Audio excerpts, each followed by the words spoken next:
ನಮಸ್ಕಾರ ಬಂಧುಗಳೇ. ತುಮಕೂರಿನಿಂದ ಸಮಾಜ ಸೇವಕರು ಹಾಗೂ ಆರ್ಟಿಎ ಕಾರ್ಯಕರ್ತರಾಗಿ ದಿನದಲ್ಲಿ 1 ರಿಂದ 2 ಗಂಟೆ ಜನರ ಸೇವೆ ಮಾಡಲಿಕ್ಕೆ ನಾನು ಯಾವತ್ತೂ ಕೂಡ ಬದ್ಧನಾಗಿದ್ದೇನೆ. ಇಂದಿನ ಕಳೆದ 20-25 ವರ್ಷಗಳಿಂದಲೂ ಕೂಡ ಬಂದಿದ್ದೀನಿ.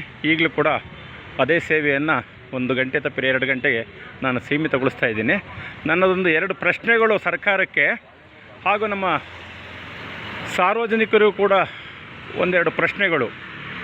ಸಾರ್ವಜನಿಕರು ರಾಜಕಾರಣಿಗಳಿಗೆ ವೋಟ್ ಮಾಡುವಾಗ ಹಿಂದೆ ಮುಂದೆ ಏನೂ ನೋಡಲ್ಲ. ಏನೋ ಅವನು ಕೊಟ್ಟಿರೋ ಭಿಕ್ಷೆಗೆ ನಾವು ಹೋಗೆಲ್ಲ ಅಡಿಕ್ಟ್ ಆಗಿಬಿಡ್ತೀವಿ. ಇದನ್ನು ಬಿಡಬೇಕು ಬಂಧುಗಳೇ. ನಮ್ಮ ಸರ್ಕಾರದಲ್ಲಿ ನಾವು ಏನಾದರೂ ತಗೋಬೇಕು ಪಡ್ಕೋಬೇಕು ಅಂತಂದರೆ ನಾವು ಭ್ರಷ್ಟರಾಗಬಾರ್ದು. 100% ಪ್ಯೂರ್ ಆಗಬೇಕು. ಪ್ಯೂರ್ ಆಗಬೇಕು ಅಂದರೆ ಅವ್ರ ಎಂಜಲ್ ಕಾಸಿಗೆ ನಾವು ಕೈ ಎತ್ತಬಾರ್ದು, ಕೈ ಚಾಚಬಾರ್ದು, 2 ಕೈಗಳನ್ನ ಇಟ್ಕೊಂಡು ಬೇಡಬಾರ್ದು. ಅದನ್ನು ನಿಲ್ಲಿಸಿದರೆ ರಾಜಕಾರಣಿಗಳು ಸರಿ ಹೋಗ್ತಾರೆ, ಎಲ್ಲರೂ ಸರಿ ಹೋಗ್ತಾರೆ. ಈಗ ನೋಡಿ, ಸಾರ್ವಜನಿಕರಿಗೆ ಎಷ್ಟೊಂದು ತೊಂದರೆ ಆಗ್ತಿದೆ ರೇಷನ್ ಕಾರ್ಡಿಂದ. ನೋಡಿ, ಕೋಟಿಗಟ್ಟಲೆ ಲೂಟಿ ಮಾಡೋರನ್ನೆಲ್ಲ ಬಿಟ್ಟುಬಿಡ್ತಾರೆ. ರಾಜಕಾರಣದಲ್ಲೇ ಆಗಲಿ, ಅಧಿಕಾರಿ ಆಗಲಿ, ಬೇರೆದರಾಗಲಿ. ಇದು ಯಾವುದೋ ಒಂದು 5 ರೂಪಾಯಿ ಕೆಜಿ ಅಕ್ಕಿ ಕೊಡಲಿಕ್ಕೆ ನಮ್ಗೆ ಎಷ್ಟೊಂದು ಸತಾಯಿಸ್ತಾರಪ್ಪ ಸರ್ಕಾರದವರೇ. ತಾವು ದಯವಿಟ್ಟು ಕೇಳಿ, ಸ್ಪಷ್ಟವಾಗಿ ಕೇಳಿ. ಸಾರ್ವಜನಿಕರ ಗೋಳು ಎಲ್ಲರೂ ಕೂಡ ತಟ್ಟುತ್ತೆ. ನೀವು ಮಾಡೋದನ್ನು ಸ್ಪಷ್ಟವಾಗಿ ಮಾಡಿ. ನೀವು ಅದನ್ನು ಬಿಟ್ಬಿಟ್ಟು ಬೇರೆ ಥರದಲ್ಲಿ ಮಾಡ್ಕೊಂಡು ಹೋದರೆ ಏನೂ ಅರ್ಥ ಆಗಲ್ಲ ಇದರಲ್ಲಿ. ಮಾಡಿ. ರೇಷನ್ ಕಾರ್ಡನ್ನು ನೀವು 100ಕ್ಕೆ 100 ಭಾಗ 100% ಮಾಡಲಿಕ್ಕೆ ಯಾವುದೇ ಕಾರಣಕ್ಕೂ ಆಗಲ್ಲ. ಏಕೆಂತಂದರೆ ನೀವೆಲ್ಲ ಮಿಂಗಲ್ ಆಗಿರ್ತೀರ. ಪ್ರತಿಯೊಬ್ಬರಿಗೂ ಮಿಂಗಲ್ ಆಗಿದ್ದೀರ. ನೀವು ರಾಜಕಾರಣದಲ್ಲಿ ಆಗ್ಬೋದು, ಅಧಿಕಾರಿ ಆಗ್ಬೋದು, ಸಾರ್ವಜನಿಕರಲ್ಲಿ ಎಲ್ಲರೂ ಮಿಕ್ಸ್ ಆಗಿಬಿಟ್ಟಿದ್ದಾರೆ. ಮಿಕ್ಸ್ ಆಗಿರೋದ್ರಿಂದ ರೇಷನ್ ಕಾರ್ಡನ್ನು ಪತ್ತೆ ಹಚ್ಚಲಿಕ್ಕೆ ಆಗಲ್ಲ. ಇವರು ಕಣ್ಣು ಒರೆಸಲಿಕ್ಕೆ ಏನು ಮಾಡ್ತಾರೆ ಅಂದರೆ ಅಮಾಯಕ ರೇಷನ್ ಕಾರ್ಡನ್ನು ಪತ್ತೆ ಮಾಡ್ತಾರೆ. ಅಮಾಯಕ ರೇಷನ್ ಕಾರ್ಡನ್ನು ಪತ್ತೆ ಮಾಡಿ ನಾವು ಅಷ್ಟು ತೆಗೆದಿದ್ದೀವಿ, ಇಷ್ಟು ತೆಗೆದಿದ್ದೀವಿ, ಹಾಗೆ ಹೀಗೆ ಅಂತ ಹೇಳ್ಬಿಟ್ಟು ಕೆಲವೆಲ್ಲ ಮಾಡ್ತಿರ್ತಾರೆ.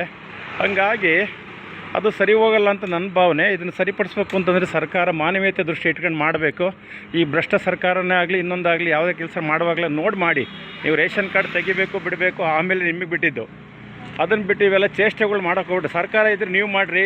6.5 ಕೋಟಿ ಜನಕ್ಕೆಲ್ಲ ನೀವು 224 ಜನ ಪ್ಲಸ್ ಇರೋರು. ಅರ್ಥ ಆಯ್ತಾ? ಮಾಡಿ. ಏನು ಸರ್ಕಾರ ಅಂದ ತಕ್ಷಣಕ್ಕೆ ಏನೆಲ್ಲ ತಲೆ ಬಾಗ್ಬೇಕು, ಖಾಲಿ ಬಿಡಬೇಕು ಅಂತ ನಾವೇನು ಕೇಳ್ತಾ ಇದ್ದೀವಿ ನಿಮ್ಗಳಿಗೆ. ದಯವಿಟ್ಟು ಅದನ್ನು ಮಾಡಿ.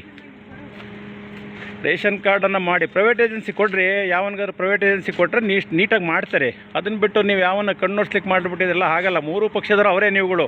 ಅವರು ಇವರು ಮೇಲೆ ಕೆಳಗೆ ಅಂತಲ್ಲ, 3 ಪಕ್ಷದವರು ಅವರೇ ಆಗಿದ್ದೀರಾ. ತಾವು ದಯಮಾಡಿ ರೇಷನ್ ಕಾರ್ಡನ್ನು ಯಾರ್ದು ಕೂಡ ತೆಗಿಬಾರ್ದು. ತೆಗೀರಿ. ಯಾವನಿಗೂ ಟ್ಯಾಕ್ಸ್ ಕಟ್ತಾನೋ, ಅವ್ರ ಮನೆ ತೆಗಿತಾರೋ ಅಂಥವ್ರನ್ನ ತಕ್ಕಳಿ, ನಮಗೇನಾಗಬೇಕಾಗಲಿ. ಬಡ ಜನರಿಗೆ 1 ರೇಷನ್ ಕಾರ್ಡ್ ತೆಗೆದರೂ ಕೂಡ ನಿಮ್ಮ ಸರ್ಕಾರ ನೆಲೆಗುದಿಗೆ ಬೀಳೋದು 100ಕ್ಕೆ 100 ಭಾಗ ಸತ್ಯ. ಅದನ್ನು ಉಳಿಸ್ಕೋಬೇಕಂತಂದರೆ ನೀವು 3 ಪಕ್ಷದವರು ಸೇರಿ ಒಮ್ಮತವಾಗಿ ನಿಂತ್ಕೊಂಡು ಬಡ ಜನರಿಗೆ ಏನು ನಿಮಗೆ ರೇಷನ್ ಕಾರ್ಡ್ ತೊಂದರೆ ಆಗಿದೆ ಅದನ್ನು ಬಿಡಿ. ಅದನ್ನು ಬಿಟ್ಟು ನೀವು ಮುಂದೆ ಹೋಗ್ರಿ. ಭ್ರಷ್ಟಾಚಾರನ ಪತ್ತೆ ಮಾಡಿ, ಭ್ರಷ್ಟಾಚಾರನ ಕಡಿಮೆ ಮಾಡಿ ಅಂತ ಹೇಳ್ಬಿಟ್ಟು ನಾನು ಮಾತು ಮುಗಿಸ್ತಾ ಇದ್ದೀನಿ. ಜೈ ಕರ್ನಾಟಕ, ಜೈ ಭಾರತ.